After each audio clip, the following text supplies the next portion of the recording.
Queridos hermanos, iniciamos la lección divina de este día jueves 28 de diciembre, jueves en que celebramos la fiesta de los santos inocentes mártires. Por la señal de la Santa Cruz de nuestros enemigos, líbranos, Señor Dios nuestro, en el nombre del Padre, y del Hijo, y del Espíritu Santo. Amén. Señor mío y Dios mío, creo firmemente que estás aquí, que me ves, que me oyes. Te adoro con profunda reverencia, te pido perdón de mis pecados y gracia para hacer con fruto este tiempo de lección divina. Madre mía Inmaculada, San José, mi Padre y Señor, Ángel de mi guarda, interceded por mí. En la primera lectura de esta fiesta de los santos mártires inocentes, en este cuarto día de la octava de Navidad, leemos la primera carta del apóstol San Juan, capítulo 1, versículos 5 hasta el capítulo 2, versículo 2. Queridos hermanos, este es el mensaje que hemos escuchado de labios de Jesucristo y que ahora les anunciamos. Dios es luz y en Él no hay nada de obscuridad. Si decimos que estamos con Dios pero vivimos en la obscuridad, mentimos y no vivimos conforme a la verdad. Pero si vivimos en la luz como Él vive en la luz, entonces estamos unidos unos con otros, y la sangre de su Hijo Jesús nos purifica de todo pecado. Si decimos que no tenemos ningún pecado, nos engañamos a nosotros mismos y la verdad no está en nosotros. Si por el contrario confesamos nuestros pecados, Dios, que es fiel y justo, nos los perdonará y nos purificará de toda maldad. Si decimos que no hemos pecado, hacemos pasar a Dios por mentiroso y no hemos aceptado verdaderamente su palabra. Hijitos míos, les escribo esto para que no pequen. Pero si alguien peca, tenemos como intercesor ante el Padre a Jesucristo el justo, porque Él se ofreció como víctima de expiación por nuestros pecados, y no solo por los nuestros, sino por los del mundo entero. Palabra de Dios. Ayer leíamos cómo el inicio de la primera carta del apóstol San Juan nos invitaba a reconocer aquel testimonio que dan los apóstoles desde de aquello que existe desde el principio, que es el verbo de Dios. Y ahora, al continuar con la lectura de esa carta del apóstol San Juan, vemos el anuncio que hay que hacer sobre Jesucristo. ¿Y cuál es el anuncio? El anuncio es que Dios es luz y nosotros tenemos que alejarnos, por tanto, de la obscuridad. ¿Qué significa esa obscuridad? El pecado. Por tanto, ¿cuál es el anuncio más profundo del Evangelio? La invitación a la conversión, alejarse del pecado. Si nuestra preocupación por anunciar el Evangelio no está enraizada en esto, no está enraizada en la conversión, entonces no estamos predicando el Evangelio. Si a una persona no le gusta predicar sobre el pecado, no, es que no nos gusta hablar sobre el pecado y no nos gusta catalogar al pecado por su nombre y decir que es pecado, bueno, entonces no vamos a predicar el Evangelio. Estaremos predicando cualquier otra cosa. Fíjate cómo lo dice San Juan con unas palabras tan profundas y bellas. Este es el mensaje que hemos escuchado. Ayer leíamos, nosotros damos testimonio de aquello que hemos visto y oído. Bueno, ¿qué es lo que hemos oído de labios de Jesucristo? Que Dios es luz y que en Él no hay nada de obscuridad. Es decir, Dios es el bueno, Dios es el bello, Dios es la inteligencia de la cual todo proviene, toda la creación. La expresión es luz, es una expresión gigantesca, enorme. Hay que tener mucho cuidado porque hoy en día a la gente le gusta hablar, llevados por corrientes de otras religiones, de energía. Fíjate que aquí no estamos hablando de energía. Dios es una energía. No, estamos hablando de luz. Y no estamos hablando de una luz natural, estamos hablando de esa luz espiritual que no es paragonable con la energía, las buenas energías que tanto le gusta hablar a la gente hoy en día. No, Dios es luz. ¿Qué significa? Significa que ilumina con la verdad todas las realidades. Si Dios es luz, entonces yo soy capaz en la cercanía con Dios de ver aquello que en la oscuridad no se puede ver, empezando por el reconocimiento de aquello que es bueno, de aquello que es justo, de aquello que es hermoso, reconociendo, por tanto, también aquello que no lo es decir, aquello que es malo. La luz permite al caminante caminar el camino y no extraviarse, no perderse. Por tanto, continúa San Juan diciendo, si decimos que estamos con Dios pero vivimos en la oscuridad, mentimos y no vivimos conforme a la verdad.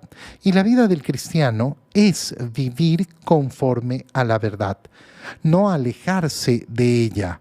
Cuando nosotros negamos la posibilidad de la verdad, cuando negamos que Dios nos ha dado suficiente inteligencia y gracia para alcanzar la verdad, entonces estamos negando que Él sea luz. Ay, es que yo no puedo decir si esto es pecado o no es pecado. No, claro que lo puedo decir. Por supuesto que lo puedo decir. Y lo puedo decir, ¿por qué? ¿Porque yo soy superior a los demás seres humanos? No, sino porque justamente Dios me ha dado de su luz para iluminar ese camino. Pero en cambio, si decimos que estamos con Dios, pero vivimos en la oscuridad, mentimos. No se puede vivir en la oscuridad diciendo que uno está con Dios. No estamos viviendo conforme a la verdad. Pero en cambio, si vivimos en la luz, como Él vive en la luz, entonces estamos unidos unos con otros y la sangre de su Hijo Jesús nos purifica de todo pecado.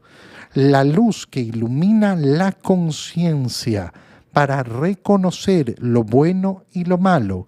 ¿Qué me permite hacer? Me permite buscar la misericordia de Dios a través de la sangre de su Hijo Jesucristo derramada en la cruz para purificarnos de nuestros pecados. Esto es el camino que nos ofrece el Señor, no es otro. Por tanto, el camino nunca será simplemente la aceptación del mal ni la aceptación del pecado, sino el camino que me conduce a la luz, que me permite acceder a la gracia y a la misericordia de Dios. Si decimos, además, que no tenemos ningún pecado, nos engañamos a nosotros mismos. Si decimos que no tenemos ningún pecado, nos engañamos. Tú no sabes cuántas veces a mí me toca escuchar en el confesionario, donde lo que hacemos es escuchar los pecados, a personas que dicen, no, yo no tengo ningún pecado. Inicia la confesión. Y entonces uno le pregunta, ¿cuáles son tus pecados? ¿Qué has venido a confesar? No, yo no tengo ningún pecado. Entonces, claro, en ese momento, ¿qué es lo que da ganas? De decirle, bueno, pero entonces, ¿para qué viniste al confesionario? Ah, no, yo vine por no sé qué, por no sé cuánto. Comienzas a ayudar a la persona y a preguntarle, mira, a ver, vamos examinando tu conciencia y te ayudo a hacer lo que tenías que hacer antes de entrar al confesionario, que es tu examen de conciencia. ¿Y qué descubrimos? Que sí tienen pecados. Porque aquel que dice que no tiene ningún pecado, se engaña a sí mismo. ¿Y qué cosa tan terrible es el autoengaño? Engañarnos a nosotros mismos. ¿De qué nos sirve? Yo estoy gordo y digo que estoy flaco. Bueno, ¿cuándo voy a preocuparme por adelgazar? Jamás, porque vivo en un autoengaño. Si yo digo que no tengo pecado, ¿cuándo voy a cambiar? ¿Cuándo voy a luchar verdaderamente? Engañarse a uno mismo es terrorífico y es síntoma del peor cáncer que tiene el alma, la inconsciencia. La inconsciencia. La inconsciencia significa justamente vivir en la oscuridad, aquello que estamos leyendo. Esa oscuridad que no me permite conocer lo bueno. que no me permite conocer lo bello y lo hermoso y que me mantiene entonces alejado del Señor. Si por el contrario, dice San Juan, confesamos nuestros pecados, Dios, que es fiel y justo, nos los perdonará y nos purificará de toda maldad. ¿Dónde dice la Biblia que hay que confesarse? Lo estamos leyendo. Si confesamos nuestros pecados, entonces Dios nos perdonará, nos purificará. Si decimos que no hemos pecado, en cambio, hacemos pasar a Dios por mentiroso. ¿Por qué? Porque no hemos aceptado su palabra. Y mira cómo termina San Juan esta parte de su carta. Hijitos míos, yo les escribo para que no pequen. ¿Cuál es el deseo más profundo de mi corazón? Que no pequen. Pero si alguien peca, bueno, busca la misericordia de Dios. Busca efectivamente esa confesión. Busca a Jesucristo que verdaderamente te va a entregar el perdón de tus pecados. En el Evangelio, leemos el Evangelio de San Mateo, capítulo 2, versículos 13 al 18.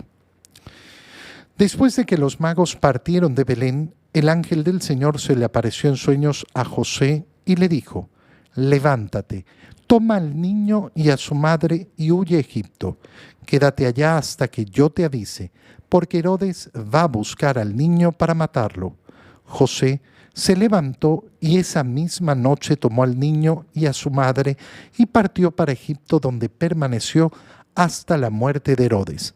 Así se cumplió lo que dijo el Señor por medio del profeta: de Egipto llamé a mi hijo.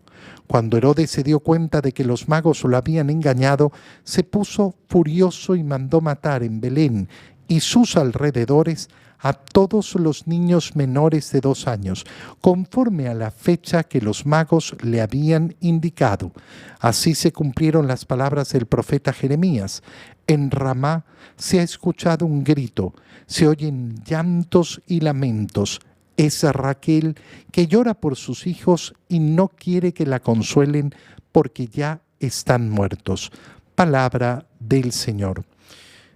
Hoy que celebramos la fiesta de los santos mártires inocentes. Fíjate en esta expresión: fiesta de los santos mártires inocentes. Nos estamos refiriendo a esos niños que, como acabamos de leer en el Evangelio, fueron asesinados por orden de Herodes porque quería matar al niño Jesús. Este es el único motivo por el cual estos niños mueren. Por tanto, la Iglesia los considera mártires. Es verdad, hemos celebrado al primer mártir de la Iglesia al celebrar a San Esteban, el día 26, hace 2 días. Pero estos niños murieron antes, claro, como San Juan Bautista también murió antes que Esteban. Y estos niños murieron antes que San Juan Bautista. Y todos son considerados mártires por haber dado testimonio de una forma u otra. Estos niños dan testimonio porque han muerto de una manera inocente por querer matar a Jesús. Es decir, su vida ha sido tomada por el nombre de Jesús, por querer ir en contra de Jesús. Ese es el martirio. El martirio es dar la vida por defender el nombre de Jesús, por defender nuestra fe. Y por eso es el más alto de los honores con el que puede partir de este mundo un alma cristiana, habiendo dado la vida por mi Señor. Fiesta. ¿Cómo va a haber fiesta con la muerte de los inocentes? Bueno, porque eso manifiesta nuestra profunda fe. Pero si es un hecho terrible, claro que es un hecho terrible en este mundo. Pero nuestra fe no cree solo en este mundo. Si mi fe fuera solo creer en este mundo, entonces no miraría sino este hecho como una enorme desgracia y nada más. Pero resulta que la muerte para esos niños se ha convertido en la victoria. Y la victoria más importante, que es llegar al cielo. Por tanto, lo celebramos, es una fiesta, pero no es una fiesta para burlarse. burlarse de la sangre de los inocentes solo lo puede hacer un corazón que vive en la oscuridad, como hemos leído en la primera lectura. Porque hay personas que no lo hacen por macabros, sino porque son profundamente ignorantes y viven en la oscuridad. ¿Cómo te vas a poner a hacer bromas inocentadas a costa de la sangre de esos niños inocentes? Nos salimos en la lectura del Evangelio de la cronología que estamos celebrando en la Natividad de nuestro Señor. El día de la Navidad hemos unido esos tres evangelios, el Evangelio de Mateo, el Evangelio de San Lucas, el Evangelio de San Juan, para entender un poco qué es lo que ha sucedido, cuál es el hecho histórico que ha ocurrido con la Natividad de Jesús en Belén. Ahora nos salimos de esa cronología y nos vamos hacia la muerte de los inocentes, que como vemos ocurre después de la visita de esos magos venidos de Oriente, que celebraremos el 6 de enero. Después de que los magos partieron de Belén, el ángel del Señor se le aparece a José para decirle, levántate, toma al niño y a su madre y huye a Egipto. ¿Qué edad tenía en este momento Jesús? Esto es importantísimo darse cuenta que no estamos hablando de acontecimientos inmediatos, de una cronología inmediata. Nació el niño, aparecieron los pastores y por este otro lado llegaron los magos y todos se juntaron en el pesebre. No, esto no es lo que sucedió ni tampoco lo que nos cuenta la Escritura. María y José han llegado a Belén. Aquella noche en que dio a luz María no encontraron posada. Al día siguiente, ya con más calma, habrán encontrado dónde hospedarse y han decidido quedarse en Belén. Han decidido quedarse y no lo saben hasta cuándo, hasta que crezca el niño. No hay una señal del Señor. José y María siempre están atentos al designio de Dios, a lo que el Señor les ordena. Hasta ahora está clarísimo que esto es lo que Dios ha querido. Ha mandado a sus ángeles a anunciarle a los pastores que vayan a adorar al niño y han llegado estos pastores a adorar al niño. Han venido además estos magos de Oriente. Entonces, ¿cuándo ocurre esto? Bueno, habrán pasado varios días, varios meses, varios años, no lo sabemos. Sabemos que la matanza de los niños ocupaba un tiempo de acuerdo a la aparición de la estrella. Entonces puede tratarse de un par de años tranquilamente. Se van y el ángel le dice a José, levántate. Y José se levantó esa misma noche y tomó al niño y a su madre y partió para Egipto. Qué importante darnos cuenta cómo José no demora en cumplir lo que le pide Dios. Y qué bello es ver cómo María acepta efectivamente que José lleve las riendas en la protección de ese hogar. No vemos una escena dramática donde María le diga, ay no, qué horror, qué pasa, cómo me voy a ir a Egipto. No. Se levantó esa misma noche, tomó al niño y a su madre y partió para Egipto. Herodes, ¿qué es lo que sucede? Se da cuenta de que los magos no habían vuelto para decirle dónde estaba este niño, este rey que había nacido y que ponía en riesgo su reino. ¿Y qué hizo? Se puso furioso y mandó matar en Belén y sus alrededores a todos los niños menores de 2 años. Y entonces tenemos aquí la cronología de cuánto tiempo podría tener ya Jesús. 2 años. Sabemos que a los 12 años ya estaba viviendo en Nazaret. Entonces, ¿cuánto tiempo vivió en Egipto la Sagrada Familia? No lo sabemos tampoco con exactitud, pero habrán podido ser unos meses, habrán podido ser unos 2 años, 3 años máximo, hasta que muere Herodes. Herodes, que no es el mismo Herodes del momento de la crucifixión de Jesús, sino el padre, Herodes el Grande, que es capaz de matar a unos niños inocentes con tal de mantener a salvo su poder terrenal. Claro, cuando nuestro corazón está lleno de las cosas del mundo, cuando a nuestro corazón solo le importan las cosas de este mundo, cuando a nuestro corazón lo único que le interesa es mi bienestar, mi seguridad, mi tranquilidad en este mundo, pierdo la perspectiva y me convierto a la imagen del corazón de Herodes. Te doy gracias, Dios mío, por los buenos propósitos, afectos e inspiraciones que me has comunicado en este tiempo de lección divina. Te pido ayuda para ponerlos por obra. Madre mía Inmaculada, San José, mi Padre y Señor, Ángel de mi guarda, interceded por mí. María, Madre de la Iglesia, ruega por nosotros. Queridos hermanos, reciban mi bendición en este día. En el nombre del Padre, y del Hijo, y del Espíritu Santo. Amén. Un muy feliz día para todos.